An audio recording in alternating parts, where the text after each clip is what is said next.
नमस्कार मित्रांनो, लग्नानंतर होईलच प्रेम या मालिकेत उद्याच्या भागात असं दाखवलं आहे की मिथुन काका हा जीवाला सांगत असतो की तुझं आणि नंदिनीचं लग्न कधीच मोडणार नाही.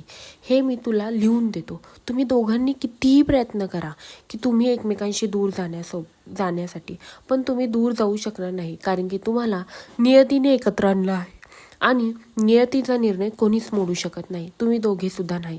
तुम्ही कितीही प्रयत्न करा डिवोर्स घ्यायचा, पण तुमचा डिवोर्स होणार नाही, असं तो सगळं जीवाला सांगत असतो. आणि जीवा हे सगळं ऐकून आता एकदम शांत झालेला असतो आणि विचार करत असतो. तसंच इकडे नंदिनी आता पिऊ कशी आहे म्हणून तिच्या रूममध्ये तिला पाहायला येते. ते बघते तर काय, रम्या तिच्यावर जबरदस्ती करत असते. तिच्याशी गोड गोड बोलून तिच्याकडनं सगळं काढण्याचा प्रयत्न करत असते. जेव्हा ती सांगत नाही तेव्हा रम्या तिचा हात पिरगळते आणि तेवढ्यातच तिथे नंदिनी आलेली असते.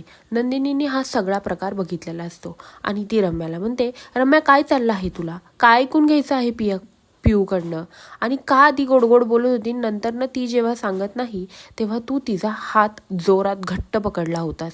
हे ऐकून आता रम्या गप्प बसलेली असते, कारण की नंदिनीने सगळंच बघितलेलं असतं. तेव्हा नंदिनी म्हणते, खरं सांग, या सगळ्यामागे तुझाच हात नाही का, कारण की पिऊला फिट येण्यामागे तुझा काही हात आहे का, असं ती बोलल्यानंतर ना आता रम्या म्हणते, माझा काही संबंध, माझा का हात असेल.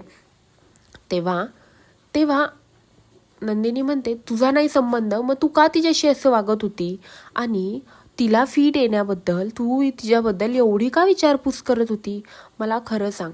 तेव्हा रम्या म्हणते, माझा काहीच संबंध नाही.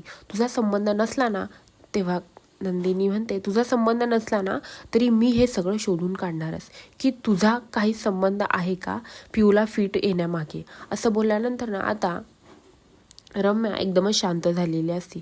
आता आता खरंच नंदिनी ह्या सगळ्याच्या मुळाशी जाईल का, हे पाहण्यासाठी विसरू नका. लग्नानंतर होईलच प्रेम आणि माझ्या चॅनलला लवकरात लवकर सबस्क्राईब करा. धन्यवाद.